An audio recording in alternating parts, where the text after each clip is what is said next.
The oxygen mask fogged with each labored breath as Serena's trembling hand reached toward her 7 sons.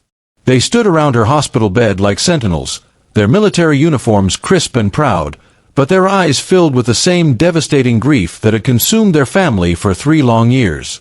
"Please," she whispered, her voice barely audible above the steady beep of the heart monitor. "Don't follow your father into the fire."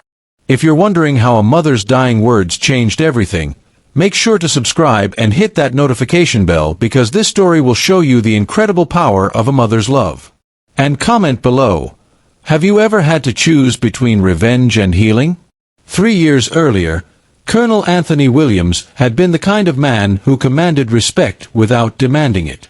His military decorations told the story of a career dedicated to peace, 14 years of service, 5 successful peacekeeping missions, and a reputation for turning conflict zones into communities of hope.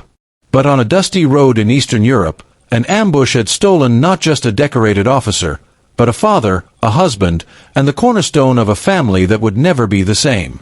Serena had met Anthony during his first deployment. She was a translator for the United Nations, fluent in 6 languages, with dreams of becoming a diplomat herself. But love changed her trajectory. 7 sons followed, each one inheriting different aspects of their parents' extraordinary gifts. Daniel, the eldest at 24, had his father's strategic mind and his mother's gift for languages. He could analyze complex geopolitical situations while speaking fluently with locals in their native tongues. Samuel, 23, possessed an uncanny ability to read people, a skill that made him invaluable in negotiations. His emotional intelligence was matched only by his fierce loyalty to family. Michael, 22, was the tech genius who could hack into systems that others couldn't even access. His digital footprint spanned 3 continents, and his understanding of cyber warfare was beyond his years. The twins, Joseph and Benjamin, both 21, were opposites in personality but identical in their passion for justice. Joseph was the academic, studying international law with plans to work for the International Criminal Court. Benjamin was the hands-on activist, organizing community programs and protests with equal effectiveness. Noah, 20, had inherited his mother's diplomatic gifts and his father's natural leadership. Even as the second youngest, his brothers often looked to him for guidance during family decisions. Caleb, the youngest at 18, was already showing promise as a journalist. His investigative instincts and fearless pursuit of truth reminded everyone of the passion that had first brought his parents together. For 2 decades, theirs had been a house filled with debate, laughter, and dreams. Anthony would return from deployments with stories that sparked hours of discussion around the dinner table. Serena would share updates from her work with refugee assistance programs. Each son would contribute their perspective, creating a symphony of voices united by love and purpose. But the day the military chaplain appeared at their door, that symphony became a funeral dirge. The funeral was a blur of folded flags, honor guards, and condolences from strangers who spoke of Anthony as a hero. But heroes, Serena realized, leave behind more than medals. They leave behind gaping wounds in the hearts of those who loved them. In the weeks that followed, she watched her sons transform from grieving boys into men consumed by a single, burning purpose: vengeance. It started with Daniel. 3 months after the funeral, he announced his intention to enlist. "Dad died protecting people who couldn't protect themselves," he said during a family dinner that had become uncomfortably quiet. "I'm going to finish what he started." Samuel followed within days. Then Michael. Then the twins announced their decision together, as they had done everything else since birth. Noah's enlistment papers were filed before Serena could even process the previous decisions. And finally, Caleb, barely 18 and already accepted to Columbia's journalism program, chose the military over his scholarship. 7 sons. 7 different talents. 7 hearts united in their determination to follow their father's path into war. "You don't understand," Daniel had argued when Serena begged them to reconsider. "We can't just sit here and do nothing. Dad died because someone decided his life didn't matter. Well, our lives don't matter either if we don't make them pay. The months of training were torture for Serena. Each son called when they could, their voices gradually changing from the boys she had raised to the soldiers they were becoming. They spoke of strategies, weapons training, and deployment schedules with the same enthusiasm they had once reserved for discussing their individual career dreams. She had lost her husband to war. Now she was losing her sons to the promise of war. The anxiety began as sleepless nights and evolved into a constant, gnawing fear that lived in her chest. Every news report about military casualties sent her into panic attacks. Every delayed phone call triggered hours of imagined scenarios too terrible to contemplate. Her friends tried to help. "They're fighting for their country," they would say. Anthony would be proud. But Serena knew the difference between fighting for peace and fighting for revenge. She had seen it in Anthony's own journey, how he had learned to transform anger into purpose, hatred into healing. Her sons hadn't learned that lesson yet. They were still consumed by the fire that war had ignited in their hearts. 2 years into their military service, the physical manifestations of Serena's anxiety began to show. She lost 30 pounds. Her hair, once thick and black like her son's, became thin and streaked with premature gray. The house that had once been filled with the chaos of 7 growing boys became a mausoleum of memories and silence. Her doctor's visits became more frequent. Blood pressure medication. Anxiety prescriptions. Sleeping pills that didn't help her sleep because even her dreams were filled with military funerals and folded flags. "Mrs. Williams," Dr. Rodriguez had said during one particularly difficult appointment, "your body is breaking down under the stress. You need to find a way to manage this anxiety, or it's going to kill you." But how do you manage the fear of losing everything you have left to live for? The deployment orders came on a Tuesday. All 7 sons, despite being in different units, had somehow been assigned to the same conflict zone, a region where peacekeeping missions had a tendency to become combat operations, and combat operations had a tendency to create more funerals than heroes. Serena collapsed reading the letters. Not metaphorically, she actually collapsed in her kitchen, the deployment notices scattered around her as she struggled to breathe through what the emergency room doctors would later diagnose as a severe panic attack that had triggered a minor heart episode. It was Noah who called from base, worried because she hadn't answered her phone for 2 days. It was Benjamin who got emergency leave to find her unconscious on her kitchen floor.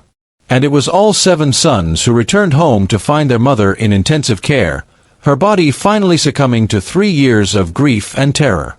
The stress has caused significant damage to her cardiovascular system, Dr. Rodriguez explained to the 7 brothers clustered in the hospital waiting room, still wearing their military uniforms. She's stable for now, but her heart is weak. Another episode like this could be fatal. Daniel, as the eldest, asked the question they were all thinking, how long does she have? That depends entirely on her stress levels going forward. If she can find peace, really find peace, she could have years. But if she continues to live in this state of constant anxiety. The doctor didn't need to finish the sentence. For the first time since their father's death, the 7 brothers were forced to confront a truth they had been avoiding. Their quest for vengeance was killing the person they most wanted to protect. That night, as they took turns sitting beside their mother's bed, listening to the steady rhythm of machines keeping her alive, each brother began to question everything they had convinced themselves was right. Samuel was the first to speak the words they were all thinking, "We're killing her." Michael looked up from his mother's still form. "Dad died to protect people. We're supposed to be protecting her. But how do we just give up?" Joseph asked, his voice breaking. "How do we let Dad's death mean nothing?" Benjamin, ever the activist, found the answer that had been hiding in their family's history all along. Dad didn't become a soldier for revenge. He became a soldier for peace. Maybe we've been thinking about this all wrong.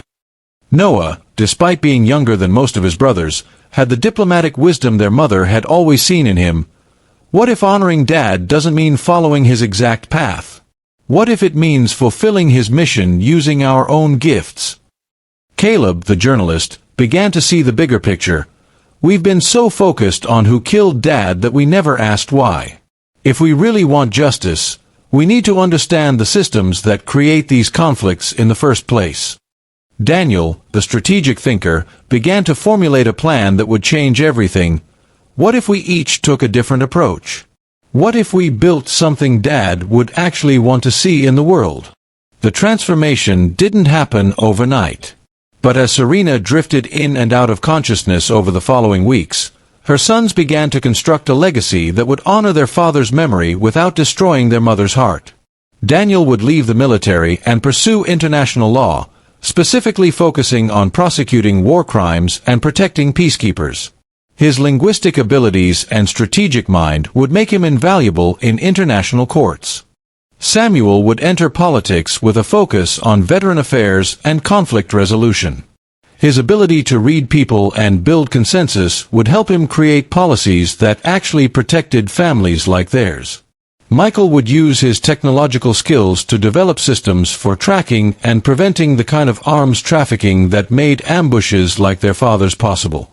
His cyber expertise would become a weapon against those who profited from war. Joseph would continue his work in international law but focus on refugee protection and humanitarian aid, ensuring that the people his father died protecting would have legal advocates who understood their struggles. Benjamin would channel his activism into building programs for military families, creating support systems that might prevent other mothers from facing the same devastating choice between losing their husbands and losing their sons. Noah would pursue his diplomatic dreams, but with a specific focus on peace negotiations and conflict prevention. His goal would be to stop wars before they started, preventing future families from experiencing their tragedy. Caleb would become the investigative journalist his father had always encouraged him to be, but with a mission, exposing the corruption and arms dealing that turned peacekeeping missions into death traps. When Serena finally woke up after 2 weeks in intensive care, she found her 7 sons around her bed once again. But something was different. The anger that had consumed them for 3 years was gone, replaced by something she hadn't seen since their father's death: hope. "Mom," Daniel said, taking her hand, "we need to tell you about our new mission." As they explained their decision to leave the military and pursue their individual paths toward justice and peace, Serena felt something she hadn't experienced in 3 years: the ability to take a full, deep breath without fear. "Your father," she whispered, her voice stronger than it had been in months, "would have been so proud." 5 years later, the Williams brothers had become a force for change that their father could never have imagined. Daniel had successfully prosecuted 3 major war crimes cases and was being considered for a position with the International Criminal Court. His work had led to the conviction of arms dealers whose weapons had been used in attacks similar to the one that killed his father. Samuel had been elected to Congress on a platform of veteran support and conflict resolution. His first major legislation provided comprehensive mental health support for military families, the kind of support that might have saved their mother from years of devastating anxiety. Michael's technology company had developed tracking systems that had prevented over 40 arms trafficking operations. His work had made peacekeeping missions significantly safer for soldiers like his father. Joseph had established a legal aid organization that provided free representation for refugees and displaced persons. His work ensured that the people his father died protecting would never face legal battles alone. Benjamin's non-profit organization had created support networks for military families in over 30 states. His programs provided counseling, financial assistance, and community support that helped families cope with deployment, loss, and transition. Noah had joined the State Department and was instrumental in negotiating a peace agreement that ended a conflict that had been raging for over a decade. His diplomatic skills had literally saved thousands of lives. Caleb's investigative journalism had exposed corruption in military contracting that led to safer equipment for soldiers and accountability for those who had been putting profit over protection. Together, the 7 brothers had created a legacy that honored their father's memory not through vengeance, but through the kind of systematic change that actually prevented other families from experiencing their tragedy. Serena's health had steadily improved as her anxiety transformed into pride. She had returned to her work with refugee assistance programs, now supported by her son Joseph's legal organization and informed by Benjamin's family support networks. The house that had once been a mausoleum of grief became a headquarters for hope. Family dinners were once again filled with passionate discussions, but now they were about solutions rather than revenge, about building rather than destroying. On the 5th anniversary of their father's death, the 7 brothers gathered at his grave not as soldiers preparing for war, but as men who had chosen to wage peace. "Dad," Daniel said, speaking for all of them, "we found a better way to fight." The headstone bore Anthony Williams's name, his rank, and the dates of his service. But underneath, Serena had added an inscription that captured the true victory of their family's journey. His death meant something because his sons chose to make it mean something. As they walked away from the cemetery together, Serena realized that her husband's greatest achievement hadn't been his military service. It had been raising 7 sons who understood that the most powerful weapon against hatred is love, and the most effective strategy against war is peace.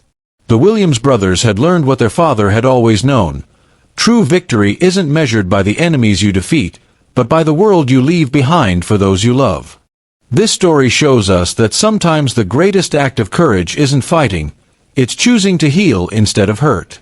If this story moved you, hit that like button, subscribe for more incredible tales of transformation, and comment below. What legacy do you want to leave behind? Because sometimes, the most powerful revenge is refusing to let tragedy define your future. And in choosing redemption over revenge, 7 sons had not only saved their mother's life, they had saved their own souls and created a legacy that would protect countless other families from experiencing the devastating loss that had once threatened to destroy them all. Sometimes, the greatest victory comes not from winning a war, but from refusing to let war win.